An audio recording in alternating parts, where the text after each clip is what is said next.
አላቸው። በተለይ የሚኪን ጉዳይ ደግሞ በጣም እንትን እያስ ምንድን ነው የሚባለው ስሙ ጠፋብኝ። ጊዜ ስለሚፈልግ እነሱ ከጀርባ ሆነው ስራቸውን አቁመዋል ማለት አይደለም። እናንተ ፊት ለፊት ስለማታያቸው ነው እንጂ አሁንም ስራቸውን እየሰሩ ነው ያሉት እና ለዛ ነው እንግዲህ ስለጠፋን ይቅርታ እንዳትጨነቁ የሚል መልእክት የላኩት ማለት ነው። እንግዲህ እንትናን ነፃ ለማውጣት የተቻላቸውን አቅም እየሞከሩ ነው። ደግሞም እርግጠኛ ነኝ በቅርብ ቀን ለማየት ያበቃቸዋል፣ ይወጣል ይህ ሰውዬ ከተስማማ ማለት ነው። ህግ እኮ እነሱ ኦሬዲ ብዙ ማስረጃ ስላላቸው ነፃ የሚወጣበት እድል ያለ ይመስለኛል። ሚኪ ህግ አይፈቅድም አበበ ቢስማማም እያላችሁ ብዙዎቻችሁ ኮሜንት ስር እያየው ነበረ። ሚኪ የሚወጣበት እድል በጣም ብዙ ነው። ብዙ እንትኖች ቪዲዮ እና ማስረጃዎች ስለ አበበ ስላላቸው እጃቸው ላይ ይህን ያክልም ብዙም እንትን አያሳስባችሁ ለማለት ያክል ነው። ወንጀለኛው አበበ እንጂ ሚኪ አይደለም። ስለዚህ ቅጣትም ያለበት መቀጣትም ካለበት አበበ ነው ብዬ ነው የማስበው። ሚኪ ምንም እንትን የለበትም። ስለዚህ ለእሱን እንትን ደግሞ ለመጨረሽ ግዴታ ከትንሽ ከዩቱብ መራቅ ስላለብን ነው እንጂ ማንም ሰው ታሞ ወይም ችግር ገጥሞን አይደለም ብለዋል። እንግዲህ ማለት ነው ጀግኖቻችን። እንግዲህ ባሉበት ፈጣሪ ይጠብቃቸው። ያው እናንተም አውቃለሁ እንደተጨነቃችሁ 3-4 ቀን ሙሉ ሲጠፉባችሁ በጣም አብዛኞቻችሁ አታዩም እንጂ እኮ በእንትና ቻናል እኮ እየተላለፈላችሁ ነው። ቁጥር 3 የማነው የልዑል የነስር አይ ነው የነስር አይን ሳይሆን የቻናሉ ስም ምን ነበር? ግን ቁጥር 2 ሳይሆን ቁጥር 3 ብሎ የከፈቱት አለ። እሱ ላይ እኮ በየቀኑ ነው ቪዲዮ የሚጫነው እና እዛ ላይ የሄዳችሁ ማየት ትችላላችሁ። ብዙም የሚያስጨንቃችሁ ነገር የለም። ስለነ አበበ ስለነ ሚኪ ስለ አሉበት አሁን ላይ ሁኔታ እዛ ልጁ መግቢያ ላይም እየተናገረ ነው እና ያንንም ሂዳችሁ መስማት ትችላላችሁ። ብዙም እናንተን የሚያጨናንቃችሁ ነገር አይደለም ለማለት ያክል ነው። የሚኪ ጉዳይ ጊዜ እናንተን ይፈልጋል። አብዛኞቻችሁ ብዙ ነገሮች ብዙ ጥያቄዎች እየጠየቃችሁ ነው። ጥያቄያችሁ ደግሞ መመለስ ያለባቸው እነ ልዑል ናቸው። እኔ ምንም ነገር ስልክም የምትጠይቁኝ ያላችሁ ብዙ ልጆች አላችሁ። የሰው ስልክ ዝም ብሎ መስጠት ትንሽ ከባድ ነው። እነ ልዑል ደግሞ ታውቃላችሁ ስንት ጥላት እንዳለባቸው። የኔም ቪዲዮ የሚያይ ሰው የነሱ ጥላት ሊኖር ይችላል። ስለዚህ ለእናንተ እሰጣለሁ ብዬ ለዛኛው ከሰጠው እነሱ ከባድ ችግር ውስጥ እንዳይወድቁ በዛም የተነሳ እንግዲህ ስልክ ለጠይቃችሁ ሰዎች በጣም ይቅርታ እላችኋለሁ። ከፈለጋችሁ ዘላለምን ጋር ሄዳችሁ በውስጥ መጠየቅ ትችላላችሁ። ስለ ልዑል ስለ አቤል መጠየቅ ከፈለጋችሁ ዙላ የሚለው ቻናል ላይ የዘላለም ስልክ ቁጥር ተቀምጦላችኋል። እኔም እዚህ በፊት አስቀምጬላችሁ ነበረ። እንግዲህ ወደ ታች ወረድ ብላችሁ ግን ላታገኙ ትችላላችሁ። ቢያንስ ወደ ታች ቆየ ከአንድ 2-3 ወር በፊት ስለ ዘላለም የፖስትኩት ቪዲዮ አለ። እዛ ጋር የእሱን ስልክ ቁጥር አስቀምጬ ነበረ። እሱን ከምትፈልጉ ዙላ ጋር ሄዳችሁ የኔን ምክንያቱም ላታገኙት ትችላላችሁ። ወደ ታች ስትፈልጉ ጊዜያችሁን እንትን ከምትጨርሱ ማን ነው ዘላለም ጋር ሄዳችሁ ዙላ ብላችሁ ሰርች ብታረጉ ኦሬዲ የምትከታተሉ ሰዎች አላችሁ ብዬ ተስፋ አደርጋለሁ፣ እዚህ እኔ ጋር ያላችሁ ሰዎች። ስለዚህ እዛ ሄዳችሁ ስለ ልዑል በደንብ ጠይቁ። ከዛ በውስጥ ደግሞ ከፈለጋችሁ እሱ ዘላለም የልዑልን ስልክ ሊሰጣችሁ ይችላል። ከኔ ይልቅ ዘላለም ቢሰጣችሁ ሞር የተሻለ ነው ብዬ ነው የማስበው። እኔ ጋር ብዙም እንትን እንዳይፈጥርብኝ ብዬ ነው። ይቅርታ ለሌላ ነገር ምናምን አስቤ ሳይሆን እኔ ጋር ባስቀምጥ ብዙ ሰው ሊወስድባችሁ ይችላል ስልካቸውን። እሱ ጋር ግን በውስጥ ቁጥሩ ኦሬዲ ስላለ በውስጥ አውርተሽ በውስጥ ይልክልሻል። ለዛ ነው ሌላ ችግር ኑሮት አይደለም። እና ለማንኛውም ስለነ ልዑል ለምትጨነቁ ሰዎች ምንም ችግር የለም። እረፍት አንዳንዴ እኮ እረፍት ያስፈልጋል። ሁልጊዜ ስራ ስራ ስራ ስራ እንዴ አይሰለችም? ይሰለቻቸዋል። እድሜ ልካቸውን ቀንና ሌሊት እየተሯሯጡ ነው። አሁን ደግሞ ትንሽ ሪላክስ ያድርጉ፣ ይረፉ። አሁን ደግሞ መጪው ገና ነው፣ ባህል ነው። ቤተሰብ መጠየቅ አለ። ለበዓል የሚያስፈልጋቸው ብዙ የተቸገሩ ወገኖች አሉ። እነሱን ልዑል ከነገራችን ላይ እኛ እዚህ ጋር መጥቶ የምናየው ልዑል እና ከጀርባ ያለው ልዑል ሌላ ሰው ነው። በጣም ለሰው የሚያግዝ በጣም ለተቸገረ የሚረዳ ልዑል ብቻ ሳይሆን አቤል፣ ዘላለም። እኔ እንትናን እንኳን ብዙም አላውቀውም፣ ይቅርታ። ስለ ብሩክ ማውራት አልችልም። ብሩክ እና ሚኪን አላውቃቸውም። አሁን በቅርብ ነው ያየኋቸው እነሱን። ድሮ ከካሜራ ጀርባ ነበር የሚሰሩት። አሁን የመጡት ስለ እነሱ ብዙ አላውቅም፣ ግን ስለ ሶስታቸው ግን በጣም ሰው ሲያግዙ ቤት ተከራይተው የሚያስፈልጋቸውን ነገር እያሟሉ ብዙ ጎደሏቸውን ሲያሟሉ እኔ ብዙ ጊዜ አይቻለሁ። እና በተለይ ልዑል በመድኃኒዓለም እሱ በጣም ልበ ቅን ታውቃላችሁ፣ ልበ ቅን ነው በጣም። ፈጣሪ ልክ እንደሱ ሁልጊዜ የምመኝለት እሱ ለሰው እንደዚህ እንደሚጨነቅ የሚያስብ የሚራራን ሰው ይስጠው። እኔ አላውቅም፣ የእውነት በጣም ምስኪን ነው፣ በጣም ከምታስቡት በላይ። እዚህ ጋር የምታዩት የሚያወራው ልዑልና በጀርባ ያለው አንድ አይደለም። እና በጣም በተለይ እኔ ለተቸገረ ሰው የሚያግዝ ሰው በጣም ነው የምወድ። እመቤቴን ነው የምላችሁ። እንደዚህ በዓል ሲመጣ የሆነ እንትን ሲመጣ እንዳይከፋችሁ ብሎ እንደ ቤተሰብ ሰብሰብ አድርጎ የሚሰጥ ሰው በጣም እንትን እላለሁ። እና ልዑል ደግሞ ከነዚህ ውስጥ አንዱ ነው ብዬ እኔ ምስክር ነኝ። ብዙ ጊዜ ሲያደርግ ስላየሁት ማለት ነው።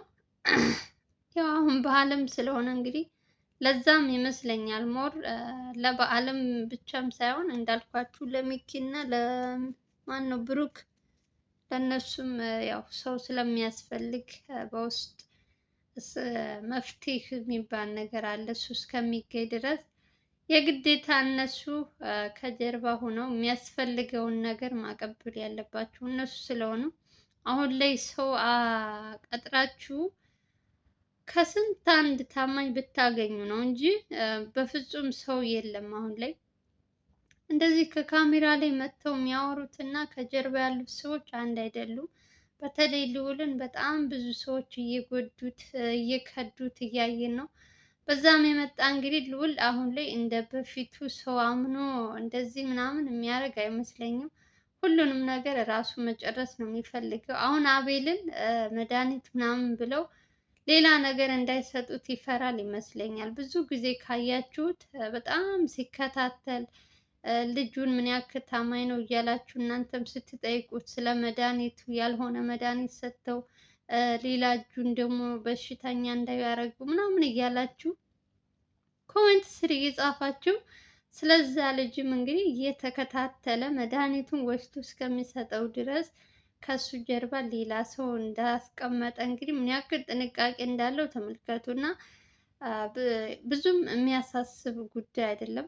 ልዑል በጣም ጥንቁቅ ነው። ከእኛ ከምናወራው በላይ እሱ በተግባር ብዙ ታሪክ ብዙ ነገር እየሰራ ስለሆነ ያው እንግዲህ እናንተም እያያችሁ ነው። ማየት ማመን ነው በሚለው ማለት ነው። እና አታስቡ ለማለት ያክል ነው። የጽሁፍ መልእክቱን እንግዲህ መግቢያ ላይ ያደርግላችሁ እና በደንብ አድርጋችሁ ታነባላችሁ። ከፈለጋችሁ ደግሞ ራሱ ጋርም ሄዳችሁ ማን ነው አቤል ጋርም እንደዚያው ማየት ትችላላችሁ። ያው በዓል ነው እንግዲህ የመጪው ገና ነው።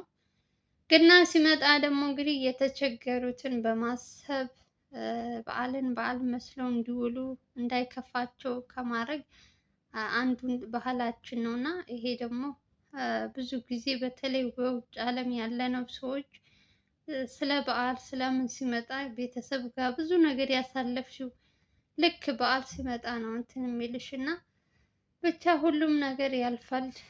አንድ ቀን እኛም በሀገራችን ገብተን እንደምናከብር ተስፋ እናደርጋለን እና ወንድሞቻችን ባሉበት ሰላማቸው ይብዛልን።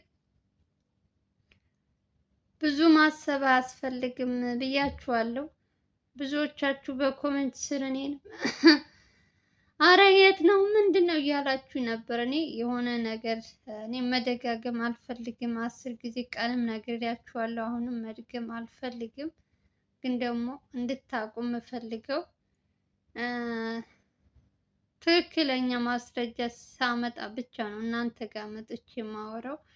ያልሆነ ነገር ዝም ብዬ አላወራም። ይሄ የህይወት ጉዳይ ስለሆነ ፕራንክ ምናምን ቢሆን ኦኬ ታወራላችሁ። ግን ይሄ ደግሞ የህይወትና የእንትን ጉዳይ ነው። ስለዚህ አታስቡ።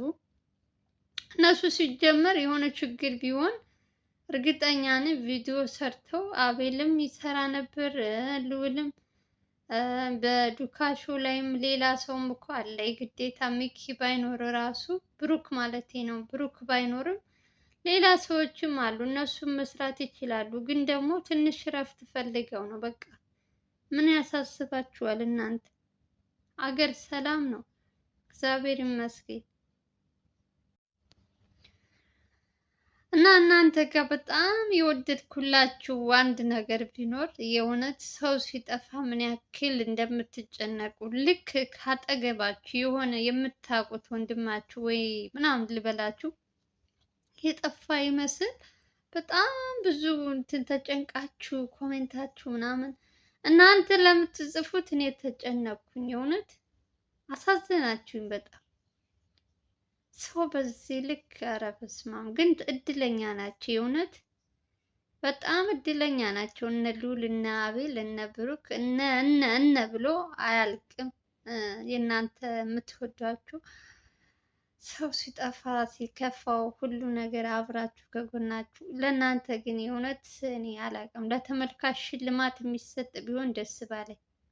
ለስንቱ ተሰጥቶ ይዘለቃል። ለምሳሌ ልዑል 200,000 ገብቷል። እግዚአብሔር ይመስገን። እንደምንም ተሟሙታችሁ 200,000 አስገብታችሁታል። እና ለዚህ ሁሉ ሰው ስጦታ መስጠት ከባድ ነው። ሚኪ ጋም አሁን ደግሞ አዲስ እንትን ደግሞ የአቤልን 100,000 ሊገባ ትንሽ ነው የቀረው። እና ሁላችሁም እየገባችሁ ላይክ እና ሼር እያደረጋችሁ ለአዳዲስ ሰዎች ሰብስክራይብ እንዲያደርጉት። እንግዲህ ለግና ስጦታ በ100,000 ብንቀበላቸው ምን ይመስላችኋል ጋይዝ? የእውነት እስኪ ሼር እያደረጋችሁ እየሄዳችሁ ሼር እያደረጋችሁ በቴሌግራም በፌስቡክ በምናምን እያደረጋችሁ 100,000 አድርገ ነው እንግዲህ በአዲስ ዓመት የግና ስጦታ ብናበረክትለት አይከፋውም። በጣም ደስ ይለዋል እንጂ በጣም ትንሽ ነው የሚቀረው ደግሞ ሊሞላ ማለት ነው። ብዙም ሰው አያስፈልግም። በጣም ትንሽ ነውና እየሄዳችሁ እስኪ ወንድማችን ሰርፕራይዝ እናድርገው። ልዑል መቼም በስንት ቀኑ ሲለምን እንደምንም ብሎ ሞላለት። እግዚአብሔር ይመስገን። የማይሞላ ነገር የለም። ሞላ። የእውነት ስንት ቀን ጠየቀን። አሁን ደግሞ የሱ የአቤልን ደግሞ ብንሞላለት ደስ ይለኛል። ከዚህ በፊትም ከነገራችን ላይ ልዑል ተናግሯል። የቪዲዮ እንትን ላይ በሚኪ ማለት ነው። ሚኪ ሳይመጣ ሰርፕራይዝ እናደርገው 50,000 እናስገባው ብሎ ያው ሰምታችኋል ብዬ አስባለሁ። እኔ ዝም ብዬ ነው የምደግምላችሁ። እሱንም ሰርፕራይዝ እናደርገው፣ አቤልንም በቃ ሁላቸውንም ሰብሰብ አድርገን ከኛ እኮ 0.5 ሳንቲም አይቀንስብንም። እኛ አብዛኞቻቸው ገብተው ነው የሚወጡት እንጂ ይረሳሉ ይመስለኛል። ኮሜንት አብዛኛው ኮሜንት ለመጻፍ ነው የሚሮጠው። ላይክ እና ሰብስክራይብ ይረሳሉ። ለምን እንደሆነ አላውቅም። ሞር ደግሞ ለእነሱ የሚጠቅማቸው ነገር ደግሞ ከኮሜንቱ ይልቅ ላይክ እና ሰብስክራይብ፣ በተለይ ሰብስክራይብ ይጠቅማቸዋል ለእነሱ ማለት ነው። ማስታወቂያ ምናምን እየሰሩ ስለሆነ ያው የሚጠቀሙት በማስታወቂያ ነው። ሌላ ነገር ምንም የሚጠቅማቸው ነገር የለም። ስለዚህ ሞር ደግሞ አሪፍ ሰብስክራይብ ካላቸው በመሀል ማስታወቂያ መስራት ስለሚችሉ እናርግላችሁ። ይደጉ ወንድሞቻችን። አንደኛ ነገር በጣም ብዙ ነገር እየከፈሉ ነው፣ ህይወታቸው፣ ቤተሰባቸው፣ ብዙ ነገሮች እየመጡ ይህን ሁሉ ነገር እየተቋቋሙ ለእኛ ሲሉ እየሰሩ ነው። እኛ ደግሞ ይችን ትንሿ ነገር ምንም ነገር የሚቀንስብን ነገር የለም። እየገባን ሰብስክራይብ ብቻ ማድረግ ነው። በተረፈ እንግዲህ መልእክታቸውን ያደረስኩ ይመስለኛል። በትንሹም ቢሆን እርግጠኛ ነኝ። ሰላም እና ፍቅር እየተመኘው ወሬ ያላብዛባችሁ። በሌላ ቪዲዮ እንገናኛለን።